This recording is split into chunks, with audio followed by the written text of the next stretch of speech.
श्रीमद् भागवत गीता की 18 ज्ञान की बातें। नंबर 1। जवानी में जिसने ज़्यादा पाप किए हैं उसे बुढ़ापे में नींद नहीं आती है, उसे वह पश्चाताप में बिताना पड़ता है। नंबर 2। भगवान ने जिसे संपत्ति दी है उसे गाय रखकर सेवा करनी चाहिए, इससे भगवान प्रसन्न होते हैं। नंबर 3। जुआ, मदिरापान, परस्त्री गमन, हिंसा, असत्य, मद, आसक्ति और निर्दयता, इन सब में कलयुग का वास है, इसलिए इसका और एक नाम है घोर कलयुग। नंबर 4। अधिकारी शिष्यों को, यानी जो ज्ञान प्राप्त करने में परिश्रम करते हैं, उन्हें सद्गुरु यानी अच्छा गुरु अवश्य मिलता है। नंबर 5। भगवान श्री कृष्ण कहते हैं कि मनुष्य को अपने हृदय को बार बार समझने की कोशिश करनी चाहिए। ईश्वर के सिवाय उसका कोई नहीं है। साथ ही यह विचार करना चाहिए कि उसका कोई नहीं है इस ब्रह्मांड में जो उसका साथ देगा। नंबर 6। भोग में क्षणिक सुख प्राप्त होता है, वैसे ही त्याग में स्थायी आनंद की प्राप्ति मिलती है। नंबर 7। श्री कृष्ण कहते हैं सत्संग ईश्वर की कृपा से मिलता है, परंतु कुसंगति में पड़ना मनुष्य के अपने ही विचारों के कारण होता है। नंबर 8।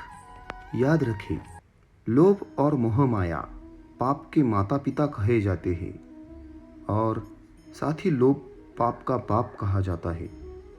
नंबर 9। श्री कृष्ण कहते हैं स्त्री का धर्म है कि रोज तुलसी और पार्वती का पूजन करे, इससे उनकी सुख समृद्धि हमेशा बनी रहती है। नंबर 10।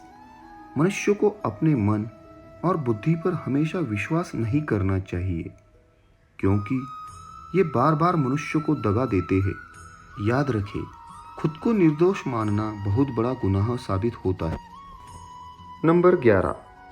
पति पत्नी का पवित्र रिश्ता बनाए रखने से भगवान पुत्र के रूप में उनके घर आने की इच्छा रखते हैं।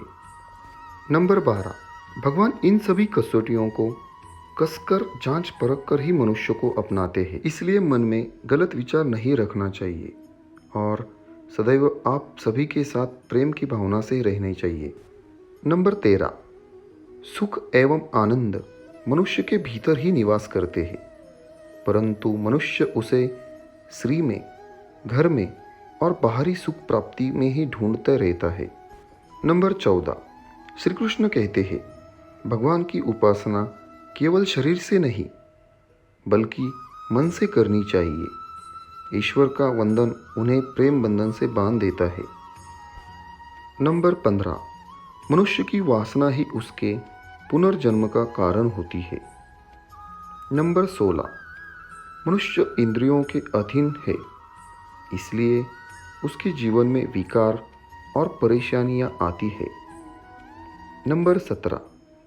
मनुष्य के अंदर धैर्य, सदाचार, स्नेह और सेवा जैसे गुण सत्संग के बिना नहीं आते हैं। नंबर 18। श्री कृष्ण कहते हैं जिस प्रकार शरीर से वस्त्र मैल होने पर बदले जाते हैं, ठीक उसी प्रकार मन में यानी हृदय में मैल होने पर उसे निकाल देना चाहिए।